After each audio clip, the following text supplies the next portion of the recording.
right. Back we are. Thanks for riding with us today. I appreciate your attendance.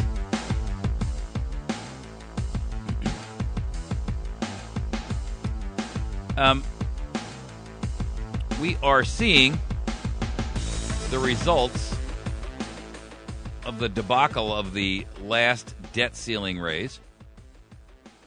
It's startling. It's as I predicted or envisioned or warned, and it's dangerous and dire.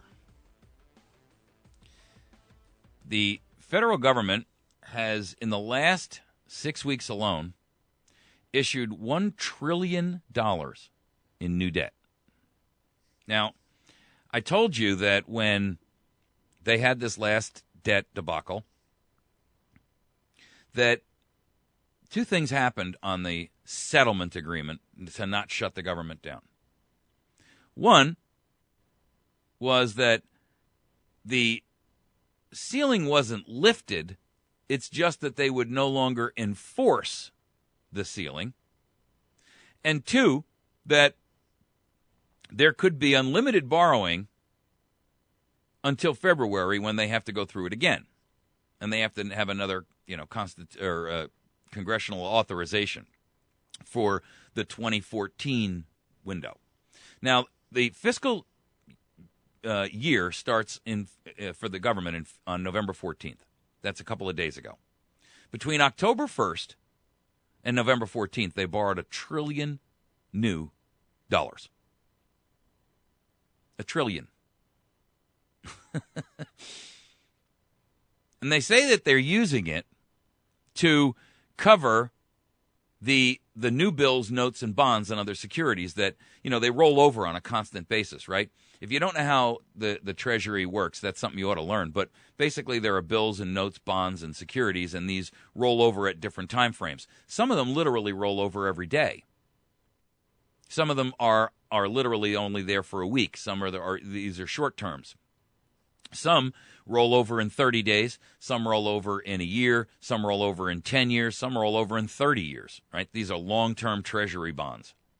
But the notes are the short ones, and they run over, they can literally turn over every night, and sometimes, up to, I think anything up to a year is considered a note. After a note, it's called a bond. So anyway, the government needed $1 trillion to cover these government obligations and expenses. That's in excess of the $255 billion, the other $250 billion that it generated and raked in through tax revenue for the same period. Are you kidding me? In 6 weeks, they drew in $255 billion in taxes, which is a record, by the way. And on top of that wasn't enough. They had to borrow another $1 trillion. So they had $1.25 trillion to play with. Here's where it went to. Maturing securities, these are the ones that roll over, right? But the truth is, when they mature and you roll it over, you're only really paying off, you have to pay off the full amount, plus, the interest has been paid periodically as you go. If it's a one-day bond, or one-day note, then when it rolls over, let's say it's a let's just use an argument's sake, $1 million, right? And it comes with a 1% price tag. So it rolls over and you owe $1 million plus 1% in the interest every day, right? And then it's reissued again the next day. Well, if it's a month, it's $1 million and you owe the interest on it. If they're out to a certain extent or a certain period, they don't pay it. At the end, they pay you every 6 months. So if it's a year, you get paid at the 6-month marker and again at maturity. And then you either get all your money back, all your principal back, and then you can rebuy another one. But the point is, this money doesn't just evaporate. They roll it over. So it's constantly, they just reissue the same $1 million in note or bond again. So how is it we need another $1.25 trillion to do that? If the stuff is expiring, we're reissuing it again and we're borrowing the same money back. The only difference is we're paying the interest on it. It's like if you had a revolving credit facility with your bank You know, if you had a note with your bank for your business and you had borrowed $10,000 and your bank said, you know, this money can be borrowed for this period of time. And at the end of that period of time, you go back to your bank and you say, I'd like to extend this because I'm using it to buy new equipment or pay my employees, or, you know, I'm using it every day in my business. And they say, that's fine. Just pay the $10,000 back, and then we'll open a new credit facility for $10,000 more. It's the same $10,000, isn't it? So why is it the government needs a new $1 trillion on top of the $7 trillion we've already borrowed? And on top of the fact that this money should just be rolling over. I mean, we didn't spend $1 trillion on the interest. The lion's share went to pay off a bunch of things. They had to redeem $879 billion, or let's say $880 billion, almost $900 billion in maturing debt, just in 6 weeks alone. Then they spent, wait till you hear these numbers, folks, $98 billion in Social Security, $77 billion in Medicare, which, by the way, they acknowledge is 25% fraud, $35 billion in Defense Department vendors, which, again, they acknowledge is 25% fraud. I mean, holy smoke, right? $34 billion in Medicaid, which they acknowledge is more than 25% fraud, $20 billion for the salaries for federal workers. And this was for the compensation that they got while the government shutdown was in effect. Then another $20 billion plus for the Department of Education. Oh, that's right. That's the guy I did the first segment on, Arne Duncan, who said that the mothers who are against Common Core are just a bunch of white suburban moms driving around in their SUVs, and they're just upset because they find out that their kid is not as smart as they thought they were, and their school wasn't as good as they thought it was. Yeah, this is $20.155 billion for the Department of Education for an organization that is legally prohibited by law from having an influence on state education. So exactly then, for the record, tell me, what are we spending $100 billion on? If federal government, by law, is prohibited from being involved in the education system, tell me, why do we have a $100 billion a year bill? $100 billion a year.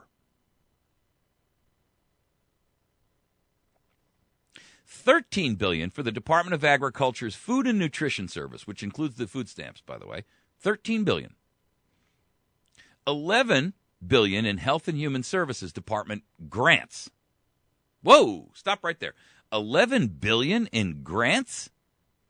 Who were the recipients of these grants? What did they do for it? What are they getting? What are we getting in response for $11 billion? I mean, that's a pretty sizable chunk of money.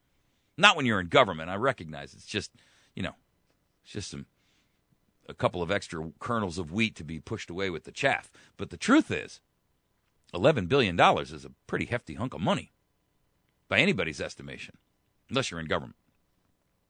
$10.6 billion for Housing and Urban Development Department programs. $10.6 billion for HUD. $9 billion to buy insurance for federal employees. Yep. No, wait a second. Stop right there. This is on top of the $20 billion they were paid for their salaries. So the total cost actually is more like $30 billion. Because we had to pay their salaries for the time they were gone, plus the $9 billion for their insurance. Yeah, I know. It's pretty amazing, isn't it? The Treasury also had $67 billion in cash on hand at the close of business on November 14th. But that was down by $21 billion from the high they had on October 1 of $88 billion. So, in addition to this, they borrowed a trillion and immediately expelled it and expended it, and spent another $21 billion on top of that in 6 weeks. Really? 6 weeks, we spent $1.03 trillion. Wow. That's a pretty hefty chunk of money. Now, Jacob Lew, who's the Treasury Secretary, and by the way, I want to bring this out. Timothy Geithner just accepted a position in Wall Street. He was the former Treasury Secretary, right? He was the guy who was the Treasury Secretary during the TARP and the bank bailouts. And he was a major player in the federal government's rescue of the entire financial system when it collapsed, right? He was the guy who was the architect for all these bank bailouts where we gave them literally hundreds and hundreds and hundreds of billions of dollars. In fact, the real numbers are actually in the trillions, but let's just say it's in the hundreds of billions for argument's sake, just to give them the benefit of the doubt. And as a payoff now, like every Secretary of the Treasury before him, he is now going back into the private sector with an extraordinarily lucrative job. He's going to serve as the president and the managing director of Warburg Pincus. Here's what he said. He says, when they approached me, they clearly wanted me to play a substantive role in helping them manage the firm. Well, let me tell you how common this practice is. You do your public service, you sacrifice the couple of, $100 million you could have made on Wall Street while you are in public service. Meanwhile, you're actually acting as a shill for these corporations and these banks because all the stuff that you do is really to benefit them. And then when you get out, to make amends to you for losing the few $100 million worth of profits that you could have made as, some highfalutin guy in one of these massive private equity firms or public banks, they shoe you right in as the president or an executive or a chairman of the board or blah, blah, blah, blah, blah, blah, blah. Every one of them. Tell me that ain't a racket. So back to the story here. Jacob Lew, who's our current Treasury Secretary, he appeared in the Senate Finance Committee on October 10th, and he was the guy who was calling for Congress to increase the limits and so forth and so on. He stated that the people do not understand that the Treasury needs to constantly borrow new money to meet the ongoing expenses and pay off the tremendous volume of old debt that must be redeemed. Well, if we're paying off the old debt and then we're borrowing it again, the whole argument just doesn't hold water. And he's insulting every one of us by saying that the people do not understand. Well, the truth of the matter is, and I noticed this the other night when I was watching Janet Yellen. She was in her confirmation hearing before the Senate. And basically, the general attitude and the consensus is that, listen, you're the little people. You don't understand this big finance stuff. Just trust us and leave it alone. Leave us alone. We'll take care of this. You don't need to know. And then they complain that, well, the people don't understand it. So we have to, then they complain to each other. The people don't understand it. So we need more authority to do what we have to do without their oversight or review because they just don't get it. But nobody makes an effort to try to help people understand the banking system, including Arnie Duncan in the Department of Education, who are sucking the money out of the national economy like through a straw, but meanwhile are doing everything in their power to make your student a non-critical thinker. They're making your student stupid on purpose because they don't want the sheeple. This is the old adage that they used to have with slavery, that why it was illegal for a slave to read.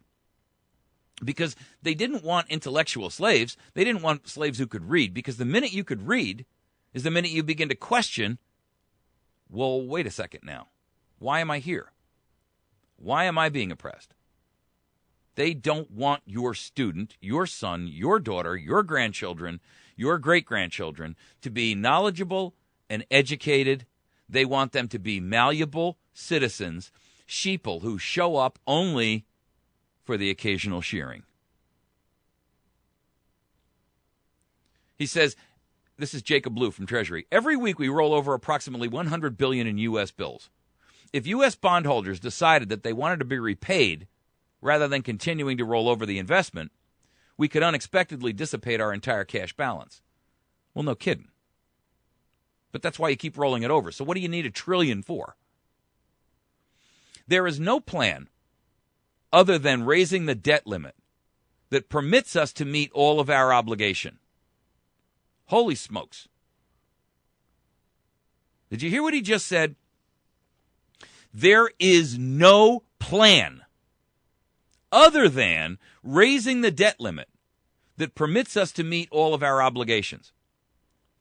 Later on, he says, let me start by saying what I think should be obvious, that if we don't have enough cash to pay all our bills, we will be failing to meet our obligations, and under any scenario, we will be defaulting on obligations. Let me remind everyone, principal on the debt is not something we pay out of cash flow of revenues. Principal on the debt is something that is a function of the markets rolling over. So, let's understand something. What he just said is the exact definition that the SEC, the Security and Exchange Commission, uses to define a Ponzi scheme. Yes, that is exactly what they call a Ponzi scheme. That definition, here's what it is. Listen to this. This is from the Securities and Exchange Commission. This is how they define what Bernie Madoff did, right? And he's in jail right now. A Ponzi scheme is an investment fraud that involves the payment of purported returns to existing investors from funds that are contributed by new investors. With little or no legitimate earnings, the schemes require a consistent flow of money from new investors in order to continue. Ponzi schemes tend to collapse when it becomes difficult to recruit new investors or when a large number of investors ask to cash out. Did you hear what that definition was? Wow.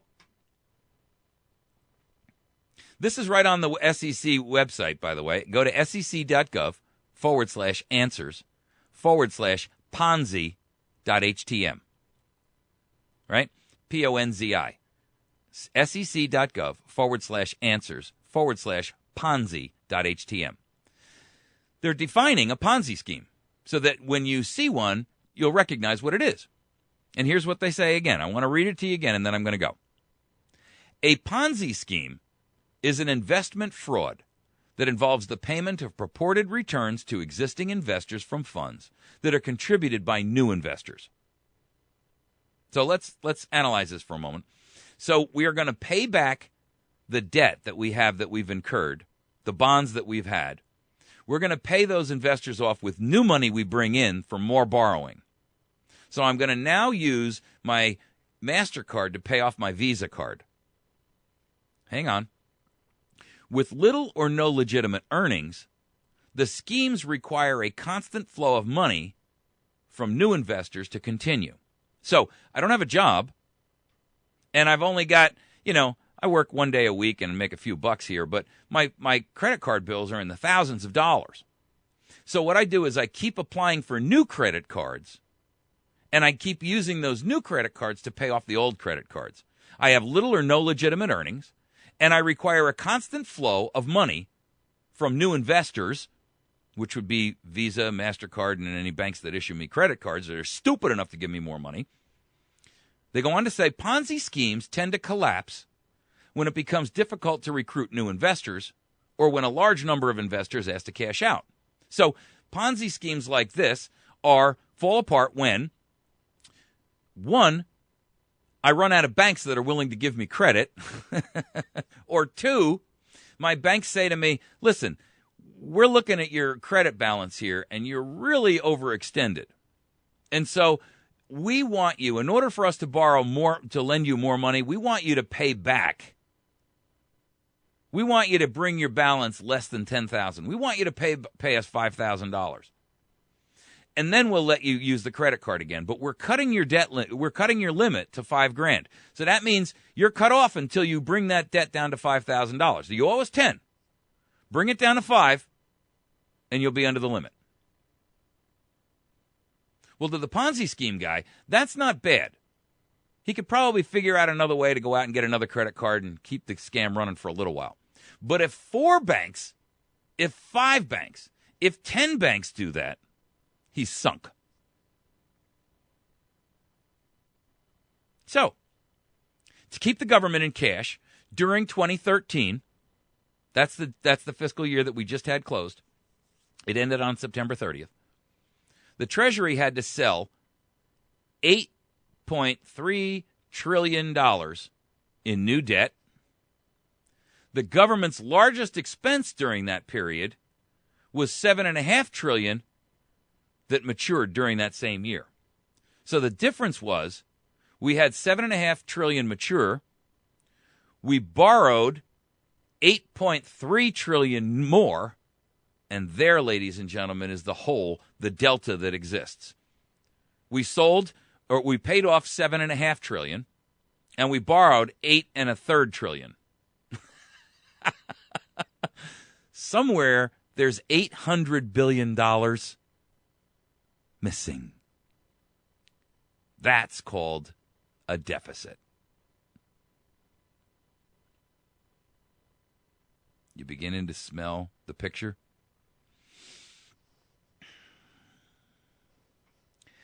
$1 trillion in new debt, and it's only the beginning. Because this was only in the last 6 weeks, between October 1st and November 14th. Today is the, 19th, right? So 5 days ago, we don't know what they've done in the last 5 days. But we do know this. They have the remainder of November, all of December, all of January, and half of February to continue borrowing on a blank checkbook. And then and only then does Congress get to step in and say, can we take a look at the balance on that checkbook? Because we don't really know how much you spent, and it's kind of like, you're spending our money too, so we better take a look at that. This would be the equivalent of you saying to your college-age son or daughter who you've given a credit card to, hey, can I see the balance on that credit card?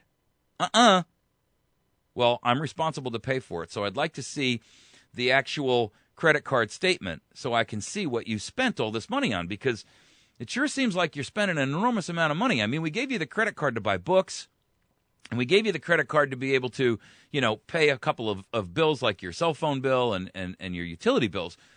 But, we expected that bill to be about $400 or $500 a month. We had no idea that you were going to spend $5,000 a month. And what did you spend $5,000 on? I'm not telling you, Mom and Dad. Okay. Well, how long do you think that credit card would last? But you see, we don't even have the authority as parents to pull the credit card. This would be the equivalent of now, as parents, we say, all right, well, in this case, since you won't tell us what you spent the money on, you won't show us the bill, and we're responsible to pay it, and you've spent money we didn't authorize you to spend, we are taking that card away from you. And the kid says, I've got a court order that says I can keep this credit card and I can continue to use it. And ladies and gentlemen, that's exactly where we are. Your rebellious, abusive, thieving, conniving teenager has legal authority to continue to rack up debt in your name. You are 100% responsible for it, and you have zero input into how it is used, what it is spent on, and how you're going to pay it back. They don't really care. That's your problem. Now, if that sounds like representative government to you, you must have emigrated here last week from China, Russia, or Nazi Germany. I rest my case, counselor. This, ladies and gentlemen, is financial treason, It is economic terrorism perpetrated upon you and me, the taxpayers. We are not only shorn as sheep, but now the rancher is telling us that we have to grow our hair faster. And if we don't, we will pay the penalty. We'll be sent to market, where we'll be turned into nice little lamb chops.